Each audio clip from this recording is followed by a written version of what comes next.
नमस्कार दोस्तों। Recently France के द्वारा प्रपोज किया गया है कि भारत और फ्रांस दोनों साथ में मिलके एक लॉन्ग इंड्योरेंस वाला यूयूवी बनाए, यानी कि अनक्रूव्ड अंडर वाटर व्हीकल। जब हम एयर में बात करते हैं किसी ड्रोन की तो उसे हम कहते हैं अनमेन्ड एरियल व्हीकल। सिमिलरली अगर पानी के अंदर कोई ड्रोन होता है तो उसे हम लोग यूयूवी कहते हैं। अब भारत और फ्रांस के द्वारा ये यूयूवी क्यों भारत के लिए और फ्रांस के लिए बहुत ज़्यादा इम्पॉर्टेंट है और भारत और फ्रांस क्यों इसे जॉइंटली डेवलप करेंगे, तो आने वाले समय में बहुत इंपॉर्टेंट डेवलपमेंट भारत के लिए हो सकते हैं। इसे मैं शिवलिंग चौहान डिटेल में आप लोगों के साथ में चर्चा करूंगा। बट उसके पहले आप लोग मेरे साथ में SRC10 टेलीग्राम ग्रुप के ऊपर जुड़ सकते हो।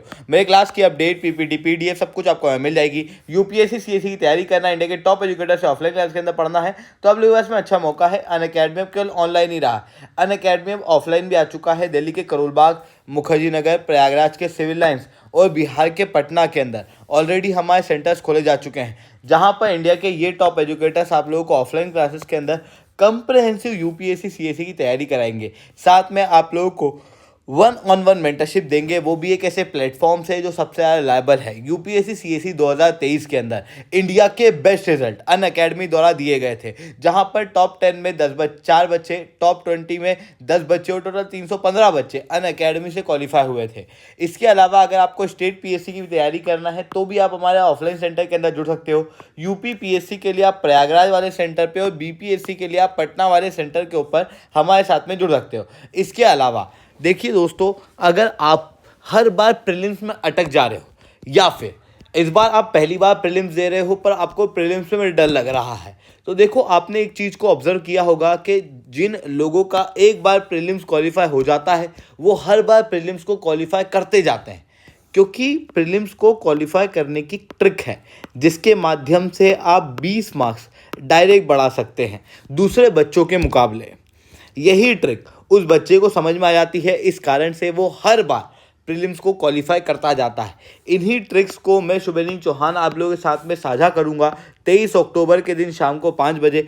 अगर आप लोग मेरे साथ में सेशन के अंदर जुड़ना चाहते हो तो नीचे डिस्क्रिप्शन के अंदर मैंने लिंक दी हुई हैं, उन लिंक के जरिए आप इस वेबिनार के अंदर जुड़ सकते हो। चलिए दोस्तों, इसके आगे एक बहुत ही इंपॉर्टेंट बात आप लोगों के साथ में डिस्कस करनी है। अगर आपको अनअकैडमी के साथ में जुड़ना है तो अनअकैडमी का स्कॉलरशिप टेस्ट होने वाला है 25 अक्टूबर के दिन सुबह 10 बजे करोल बाग के अंदर, जिसके अंदर 1 करोड़ रुपए तक के गिफ्ट प्राइजेज जो है वो बच्चों को दिए जाएंगे। अगर आपको इस स्कॉलरशिप टेस्ट के अंदर जुड़ना है तो उसकी लिंक भी मैंने नीचे दी हुई है, आप चाहो तो पहले से अपने आप को रजिस्टर कर सकते हो। चलिए दोस्तों, रिसेंटली क्या हुआ है, भारत और ने फ्रांस के साथ में मिलके एक अनक्रूव्ड अंडर वाटर ड्रोन बनाने का फैसला किया है। एक्चुअल में यहाँ पर हुआ ऐसा है कि फ्रांस काफ़ी समय से भारत को कह रहा है कि हम लोग साथ में मिलकर इस तरीके का एक ड्रोन बना सकते हैं जिसकी कैपेसिटी ज़्यादा समय तक पानी में रहने की होगी। साथ में क्योंकि ये पानी में रहने वाला ड्रोन है तो जिस तरीके से हवा के ड्रोन होते हैं ना, जो इंटेलिजेंस, सर्वेलेंस और रिकनेंस के अंदर काम आते हैं, सिमिलरली समुद्र के अंदर ये ड्रोन भी इसी तरीके से इंटेलिजेंस, सर्वेलेंस, रिकनेंस के अंदर काम आएगा। इतना ही नहीं, अंडर सी मैपिंग और माइन हंटिंग के अंदर ये काफ़ी ज़्यादा इंपॉर्टेंट होगा, खास रूप से मिनरल को एक्सप्लोर करने के लिए। भारत को रिसेंटली सेंट्रल इंडिया का रीजन दिया गया है क्रिटिकल मिनरल को एक्सप्लोर करने के लिए, जहां पर भारत पॉलीमेटालिक नोड्यूल्स को सेंट्रल इंडियन ओशन बेसिन से निकाल सकता है। ऐसी कंडीशन में उस चीज़ को करने में भी ये ड्रोन भारत के लिए काफ़ी ज़्यादा कारगर साबित होगा।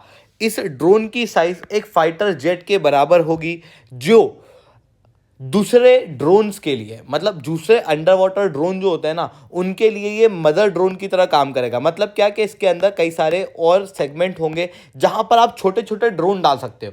इसे समुद्र के अंदर भेज सकते हो, फिर समुद्र के अंदर जहां ज़रूरत पड़े वहां पर आप दूसरे ड्रोन को इसी ड्रोन में से निकाल कर अलग अलग जगह पे एक्सप्लोरेशन कर सकते हो। उसके लिए भी ये ड्रोन जो है वो काफ़ी ज़्यादा कारगर होगा। साथ में इसके अंदर ना इंसान के द्वारा डिसीजन ना लेते हुए एआई के द्वारा डिसीजन लिए जाएंगे, जिसकी वजह से हार्श इन्वायरमेंट के अंदर भी ये ड्रोन ज़्यादा बेहतर रूप से काम कर सकेगा। इस तरीके का ड्रोन फ्रांस के द्वारा भारत के साथ में मिलके बनाने की बात की जा रही है।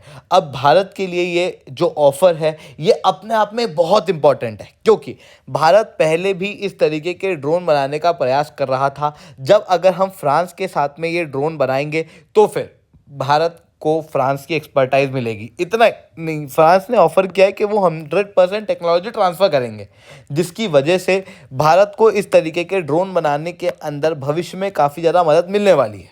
इतना ही नहीं, ये जो डील है ये फ्रांस के लिए भी अपने आप में बहुत इंपॉर्टेंट है। देखो, फ्रांस जो है वो ग्लोबल लेवल पे डिफेंस का एक मेजर एक्सपोर्टर है।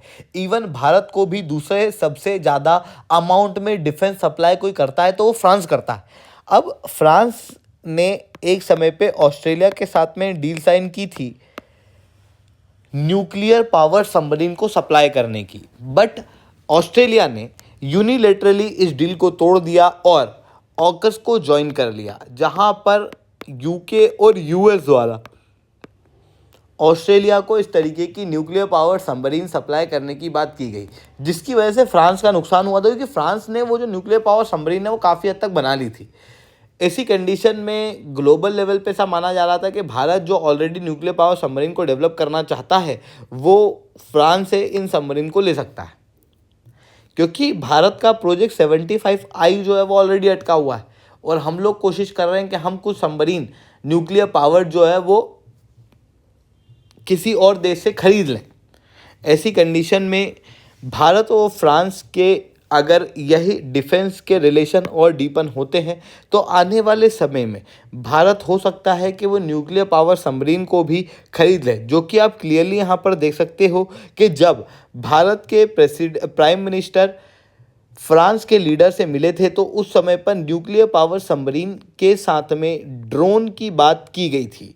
तो ये चीज़ हम लोगों को यहाँ पर देखने को मिल रही है। इतना ही नहीं, देखो, भारत और फ्रांस दोनों के ही एम इंडो पैसिफिक रीजन के अंदर लगभग सेम दिखाई देते हैं। फ्रांस के द्वारा भी और भारत के द्वारा, दोनों के द्वारा चाइना को एक मेजर थ्रेट बताया गया है और चाइना के पास में ऑलरेडी इस तरीके के अंडर वाटर ड्रोन हैं और भारत अभी भी इन अंडर वाटर ड्रोन को अच्छा बनाने के अंदर डेवलपिंग स्टेज में है। ऐसी कंडीशन में चाइना को काउंटर करने में भी भारत की मदद होगी। इतना ही नहीं, देखो, ग्लोबल लेवल पे भारत भारी मात्रा में पहले डिफेंस के लिए रशिया के ऊपर डिपेंडेंट था।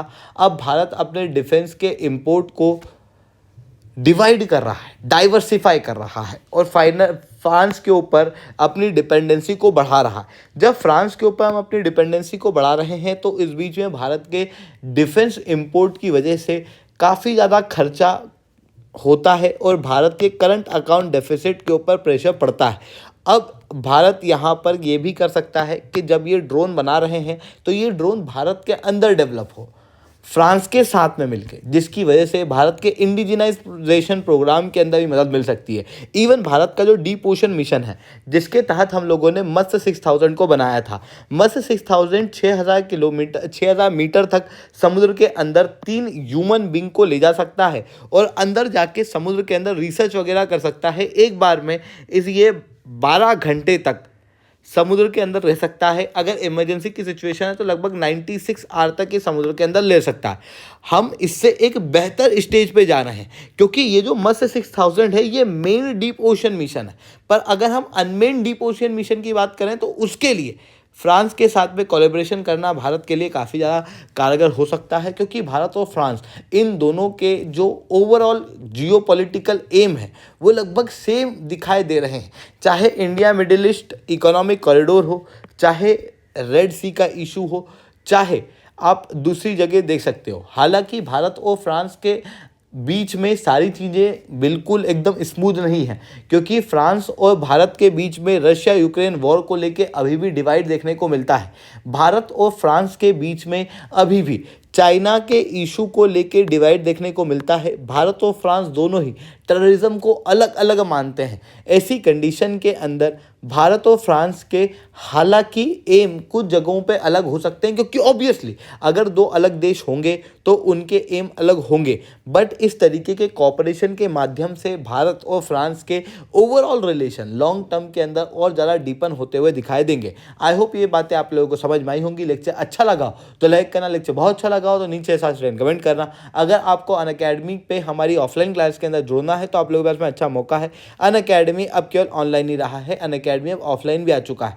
अगर आप हमारे ऑफलाइन सेंटर को देखना चाहते हो तो इस वीडियो को एंड तक देखना।